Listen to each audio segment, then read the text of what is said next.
In those days there was no king in Israel, and the tribe of the Danites was looking for territory to occupy, for up to that time they had not come into an inheritance among the tribes of Israel.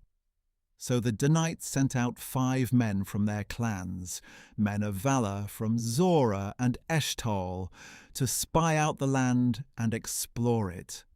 "Go and explore the land," they told them. The men entered the hill country of Ephraim and came to the house of Micah, where they spent the night.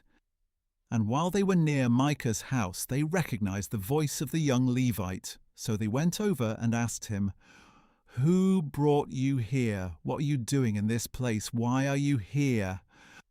"Micah has done this and that for me," he replied, "and he has hired me to be his priest." Then they said to him, "Please inquire of God to determine whether we will have a successful journey."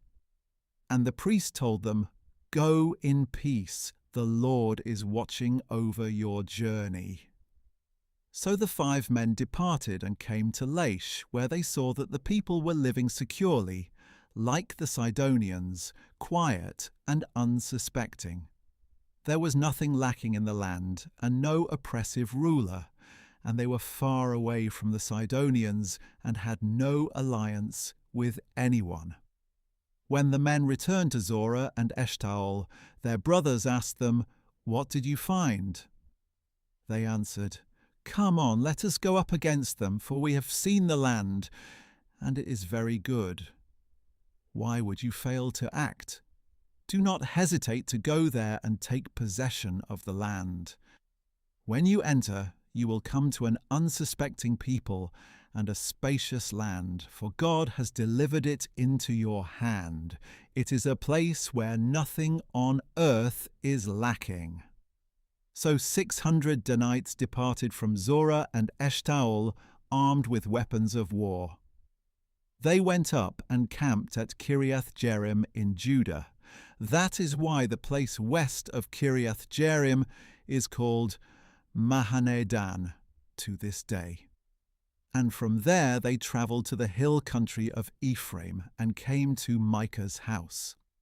Then the 5 men who had gone to spy out the land of Laish said to their brothers, "Did you know that one of these houses has an ephod, household gods, a graven image, and a molten idol? Now think about what you should do." So they turned aside there and went to the home of the young Levite, the house of Micah, and greeted him. The 600 Danites stood at the entrance of the gate, armed with their weapons of war. And the 5 men who had gone to spy out the land went inside and took the graven image, the ephod, the household idols, and the molten idol, while the priest stood at the entrance of the gate with the 600 armed men. When they entered Micah's house and took the graven image, the ephod, the household idols, and the molten idol, the priest said to them, "What are you doing?" "Be quiet," they told him. "Put your hand over your mouth and come with us, and be a father and a priest to us. Is it better for you to be a priest for the house of one person, or a priest for a tribe and family in Israel?"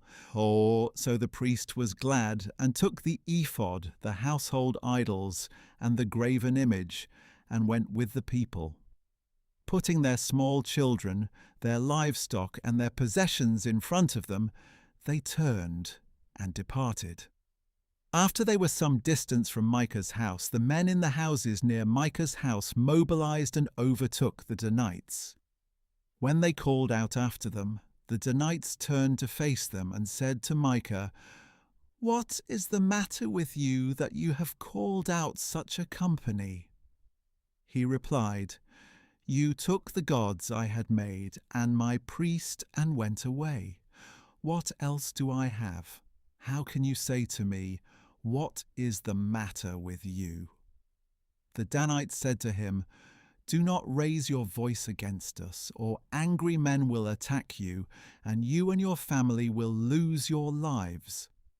So the Danites went on their way, and Micah turned to go back home because he saw that they were too strong for him.